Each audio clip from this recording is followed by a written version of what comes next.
Voilà, ce matin, donc, nous allons poursuivre notre série sur le thème du péché.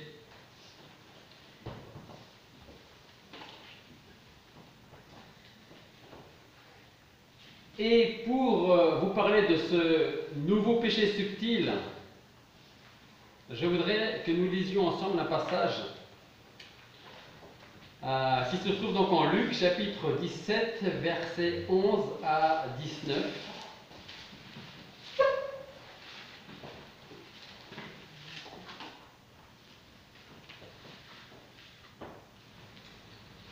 Et nous allons voir à travers ce passage un autre péché dont nous sommes certainement, d'une manière ou d'une autre, tous coupables.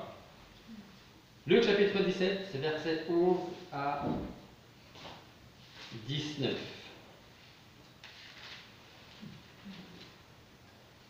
Comme il allait à Jérusalem, Jésus, il passait par le milieu de la Samarie et de la Galilée. Et en entrant dans un bourg, il rencontra 10 hommes lépreux qui se tenaient éloignés. Et il s'écriait: Jésus, Maître, aie pitié de nous. Les ayant vus, il leur dit: Allez et montrez-vous au sacrificateur. Et il arriva qu'en s'en allant, ils furent nettoyés, purifiés. Et l'un d'eux, voyant qu'il était guéri, revint glorifiant Dieu à haute voix. Et il se jeta aux pieds de Jésus, le visage contre terre, lui rendant grâce. Or, il était samaritain. Que vous le sachiez, les Samaritains étaient d'une certaine manière les ennemis des Juifs.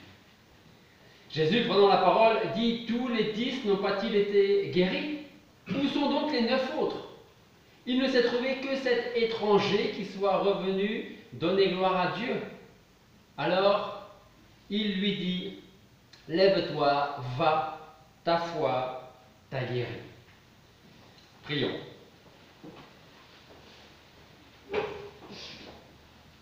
Père Céleste, nous voulons à travers ce passage, à travers la prédication de ce matin, te demander de préparer nos cœurs, de les ouvrir, d'ouvrir notre intelligence, nos yeux, afin que nous puissions comprendre ce que tu veux nous enseigner ce matin encore.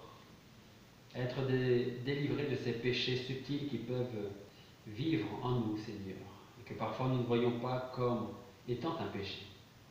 Je te demande vraiment, Seigneur, que ta parole agisse dans nos vies, que tu nous parles, tu nous reprennes, tu nous corriges, et tu nous montres clairement ta volonté pour chacun d'entre nous.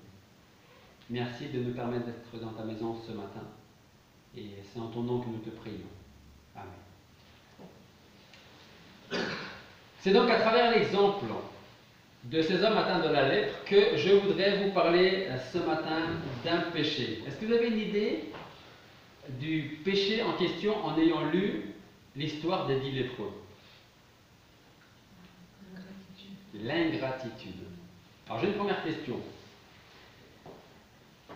Qui pense ne pas être ingrat? Vous n'êtes pas obligé de me dire, hein? Mais posons-nous la question, sommes-nous ingrats? Alors certains pourraient dire, ben moi je peux être ingrat envers certaines personnes qui ne m'ont pas rendu service quand moi j'aurais rendu service. Ou peut-être on peut se dire, moi non, je ne pense pas être ingrat. Si c'est le cas, c'est là qu'on va voir, on va essayer de comprendre comment et pourquoi l'ingratitude est un péché subtil. Parce qu'on peut être sincère, même devant le Seigneur, et dire « je ne pense pas être ingrat », et pourtant être quand même ingrat. Donc on va prendre l'exemple de ces 10 lépreux pour parler de l'ingratitude.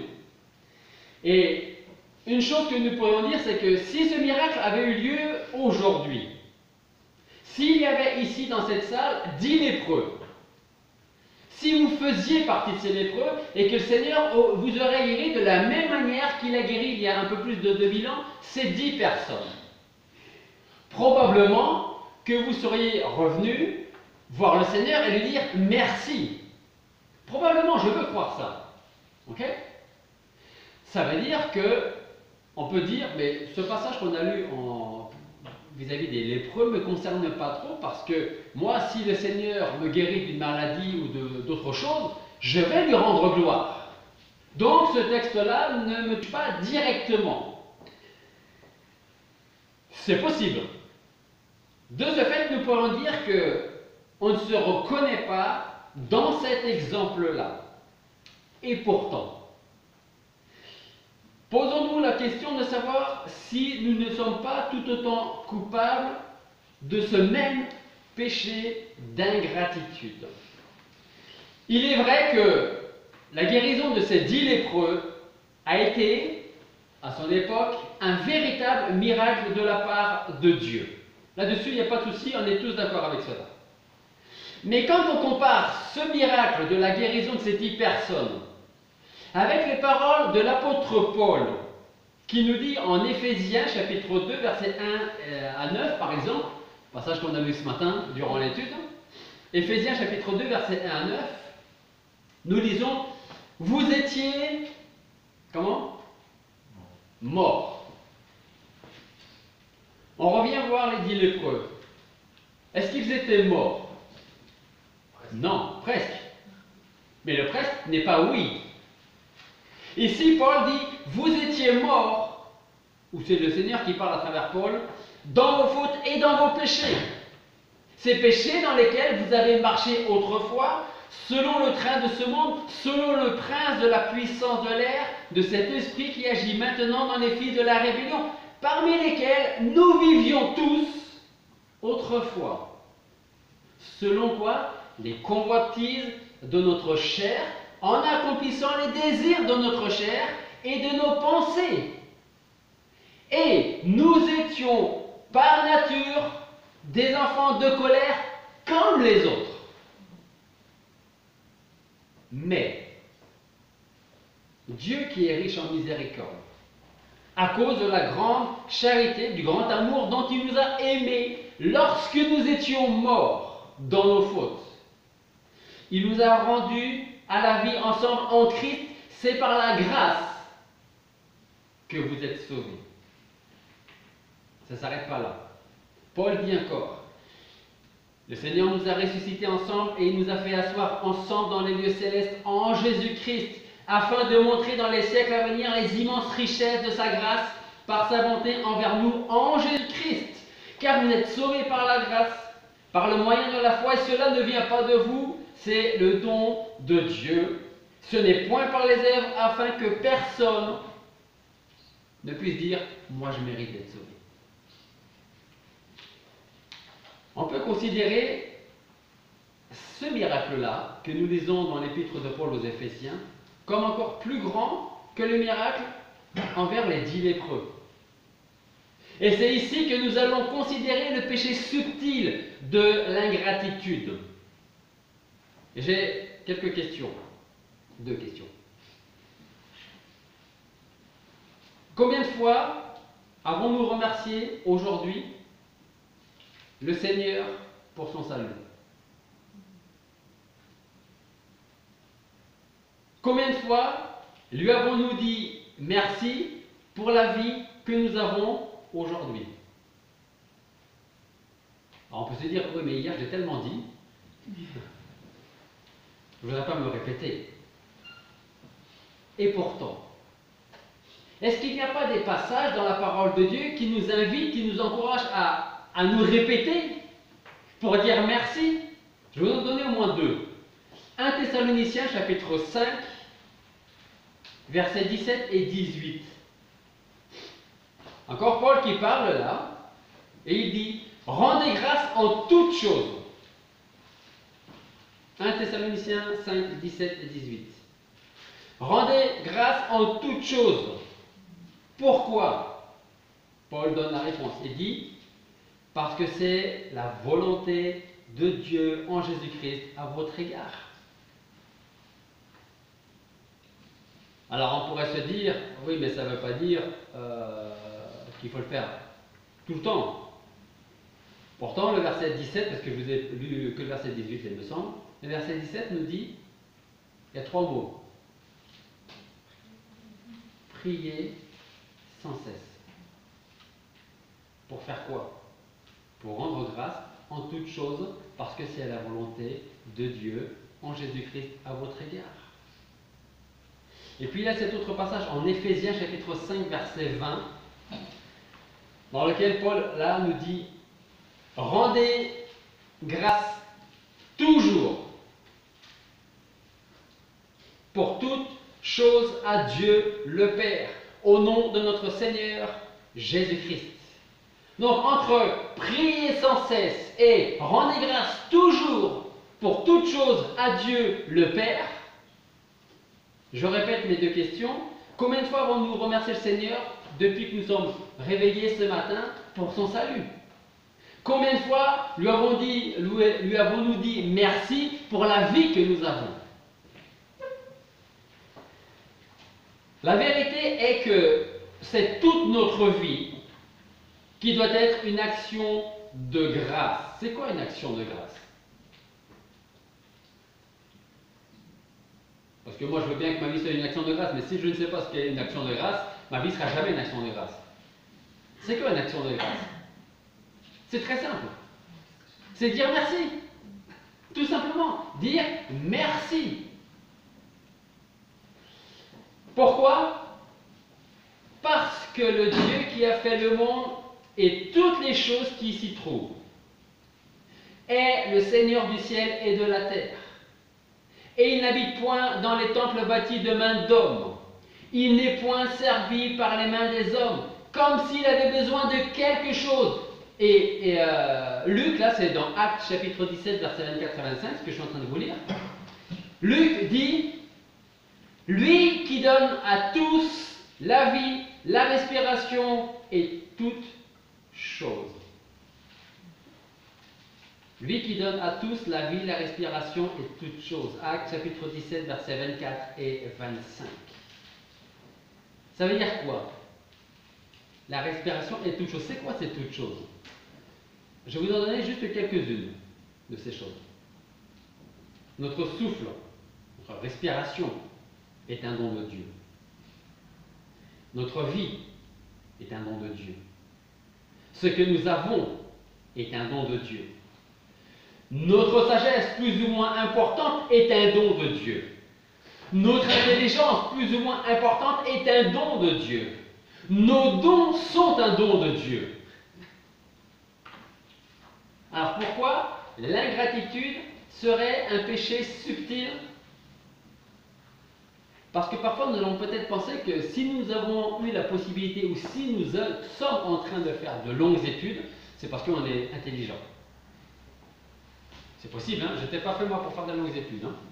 Ok?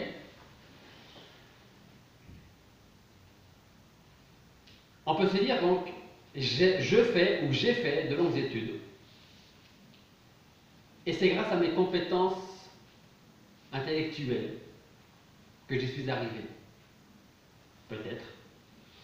Mais qui vous a donné ces compétences intellectuelles? Ces facultés? On peut avoir un salaire qui nous permet de payer aisément nos factures, nos dettes à chaque fin de mois. Qui faut-il remercier pour cela? N'est-ce pas Dieu qui nous a donné ce travail, qui vous a donné ce travail, et qui nous permet de continuer dans ce même travail? Ça me fait penser à un verset que j'aime beaucoup. 1 Corinthiens chapitre 4, verset 7. La référence ne dit peut-être pas grand-chose, mais le verset va vous parler. Paul dit dans 1 Corinthiens 4, 7, il dit, c'est quoi qui fait la différence entre toi et quelqu'un d'autre? Qu'est-ce que tu as, qu'est-ce que tu possèdes et qu'on ne t'a pas donné? Si tu l'as reçu, si quelqu'un te l'a donné, pourquoi t'en glorifies-tu comme si tu ne l'avais pas reçu? J'aime beaucoup ce passage. Qu'est-ce qui te distingue des autres? Ça, c'est une très bonne question. Puisque tout nous vient de Dieu, sommes-nous reconnaissants pour toute chose ou oublions-nous qui est l'auteur de toute chose? Si on oublie, et on risque de l'oublier, alors je vous invite à marquer une référence dans vos Bibles et de la lire tous les jours, le matin, le midi et le soir. Imaginez que c'est le médecin qui vous parle. Vous prenez ce médicament le matin, midi et soir. si vous voulez être guéri et ne rien oublier. Donc, marquez la référence. Deutéronome, chapitre 8, versets 11 à 14. Marquez, prenez le temps, marquez-moi cette référence, s'il vous plaît.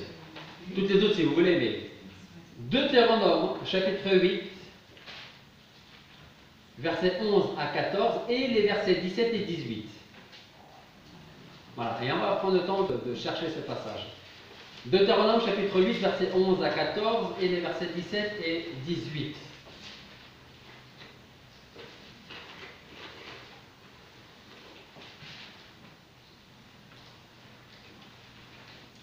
Et voilà ce que nous lisons dans ce passage. Nous lisons: prends garde à toi, de peur que tu n'oublies l'Éternel ton Dieu, en ne gardant pas ses commandements, ses ordonnances, ses statuts que je te donne, que je te commande aujourd'hui d'observer.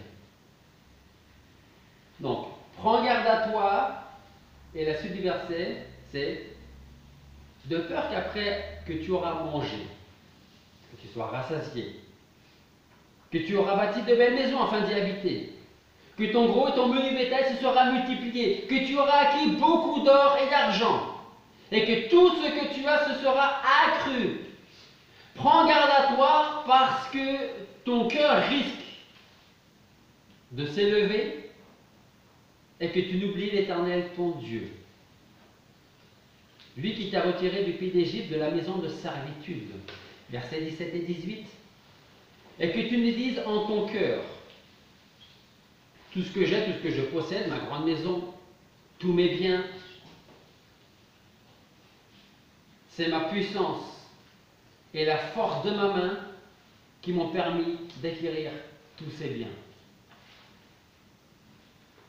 Mais tu te souviendras de l'Éternel ton Dieu, car c'est lui qui te donne la force pour acquérir ces biens, afin de confirmer son alliance qu'il a jurée à tes pères, comme tu le vois aujourd'hui. Donc il y a quelques mots à retenir. Prends garde à toi, de peur que tu n'oublies l'Éternel ton Dieu. Là, on a une définition très exacte de ce qu'est l'ingratitude. Et je parle bien sûr de l'ingratitude envers Dieu.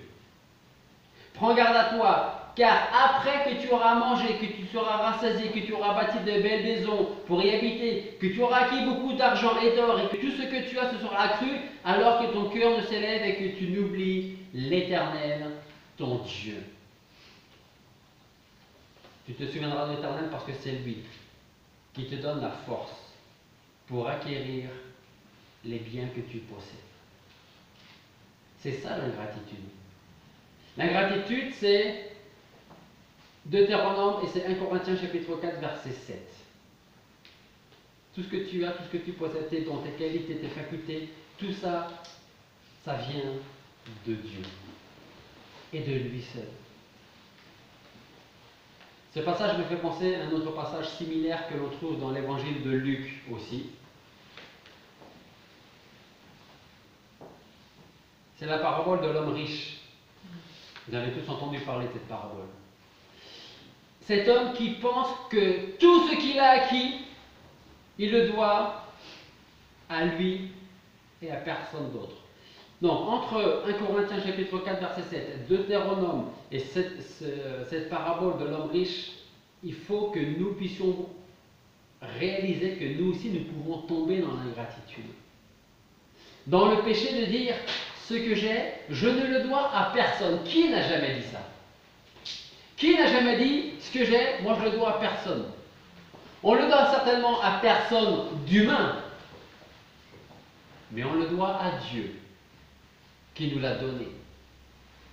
Donc cette autre parabole, c'est celle-ci. Jésus leur dit, gardez-vous avec soin de l'avarice. Car quoique les biens abondent à quelqu'un, il n'a pas la vie par ses biens. Et il leur dit cette parabole. Les terres d'un homme riche avaient rapporté avec abondance. Jusqu'ici, il n'y a pas de souci. Et il raisonnait en lui-même, en disant, que ferai-je? Car je n'ai pas assez de place pour serrer ma récolte. Jusqu'ici, il n'y a pas de problème. Imaginez que vous soyez à sa place, vous êtes agriculteur, et votre désir, c'est de pouvoir récolter tout ce que vous avez semé. Votre désir, ce serait même de ne pas avoir assez de place. Parce que ça voudrait dire, Dieu m'a béni et Dieu m'a comblé au-delà de ce que j'attendais. Jusqu'à là, il n'y a aucun problème avec ce passage-là. Le problème vient après. Il dit, voici ce que je vais faire. Je vais abattre mes greniers, je vais en bâtir de plus grands, parce que Dieu m'a permis d'en avoir plus que prévu. On pourrait continuer dans cette idée-là. Et j'y amasserai toute ma récolte et tous mes biens. Et le problème arrive maintenant. Puis je dirai à mon âme, mon âme, tu as beaucoup de biens en réserve pour plusieurs années, repose-toi, mange, bois et réjouis-toi. Parce que là, on oublie Dieu. On oublie que nous, on a juste semé. C'est tout ce qu'on a fait. On a juste semé. Allez, on arrose si on a besoin d'arroser. Mais qui fait pousser? Vous? Moi? Dieu fait pousser. Et Dieu permet, ou pas, une bonne ou une moins bonne récolte. Là, son problème, notre problème, c'est dire, même, c'est là que le péché est subtil, c'est même inconsciemment de se dire, par exemple, on a quand même une belle maison, une belle église, une belle voiture, un bon travail, de beaux enfants, qui nous obéissent bien. Ça, ce sera le rêve de tous les parents, ça. Ah, c'est vrai. Et on peut avoir toutes ces choses-là. Les enfants qui obéissent complètement bien, c'est difficile. Mais tout le reste peut être vrai. Mais grâce à qui? Voilà où peut nous mener l'ingratitude. Mais ce n'est pas fini, le passage, notre parabole. Donc il se dit, j'ai beaucoup de biens en réserve pour plusieurs années, maintenant je vais en profiter, je vais me reposer, je vais manger, je vais boire et je vais me réjouir. Mais Dieu lui dit, insensé, cette nuit même, ton âme te sera redemandée, et ce que tu as amassé, ce sera pour qui? Il en est ainsi de celui qui amasse des biens pour lui-même, et qui n'est point riche pour Dieu. Voilà où nous mène l'ingratitude. L'ingratitude nous amène à nous poser des questions et non pas à dire merci Seigneur. L'ingratitude va faire dire à cet homme, va nous faire dire qu'est-ce que je vais faire. Je n'ai pas assez de place pour serrer ma récolte, mais je sais ce que je vais faire. Je vais abattre mes greniers, je vais en faire de plus grands, je vais amasser toute ma récolte et tous mes biens, et puis là je vais profiter de la vie parce que j'ai bien travaillé. Et on oublie Dieu, qui nous permet de travailler et qui fait pousser ce que nous avons semé. Si donc nous ne voulons pas être ingrats, parce qu'il est très facile de l'être ou de le devenir, nous devons nous souvenir des bénédictions spirituelles et matérielles que Dieu nous donne, qu'il nous accorde.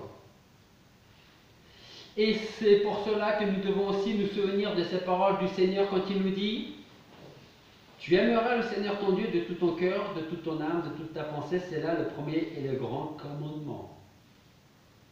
Vous connaissez tous ce passage-là, ce grand commandement. Pourquoi on doit se souvenir de ces paroles? Parce que ne pas lui rendre grâce en tout temps et pour tout ce que nous possédons n'est rien d'autre qu'une transgression de ce commandement-là. Parce que le Seigneur nous dit, tu aimeras le Seigneur ton Dieu de tout ton cœur, de toute ton âme, de toute ta pensée. C'est là le premier et le grand commandement. Et dis-lui merci pour tout ce que tu as. Mais si on ne le fait pas, on transgresse ce commandement-là. Alors pour conclure, je voudrais juste vous relire un petit morceau de ce passage en Deutéronome qui dit « Prends garde à toi ». Parce que le péché de l'ingratitude est subtil. Prends garde à toi de peur que tu n'oublies l'Éternel, ton Dieu. À quel moment? Eh bien, après que tu auras mangé, que tu seras rassasié. On oublie rarement Dieu quand ça ne va pas bien, n'est-ce pas? C'est vrai ou pas? On pense un peu plus intensément à Dieu dans les moments difficiles parce qu'on s'attend à ce qu'il nous délivre, qu'il nous sorte de nos problèmes. Et là, Moïse, quand il écrit, il dit « Prends garde à toi à quel moment quand tout va bien ?» Parce que c'est là où on a tendance à oublier Dieu. Quand tu auras mangé, quand tu seras rassasié, quand tu auras fait ta belle maison pour que tu puisses y habiter, toi, ta femme, ton mari et tes enfants. Et que tu auras acquis beaucoup d'argent et d'or. C'est-à-dire que tu auras un bon travail, avec un bon salaire. Et que tout ce que tu as, ce sera accru, alors ton cœur ne s'élève et que tu n'oublies l'Éternel, ton Dieu. Alors, dans ce cas-là, n'oublie pas de te souvenir de l'Éternel, ton Dieu, parce que c'est lui qui te donne la force pour acquérir les biens que tu possèdes ou ceux qui sont encore à venir. Prions.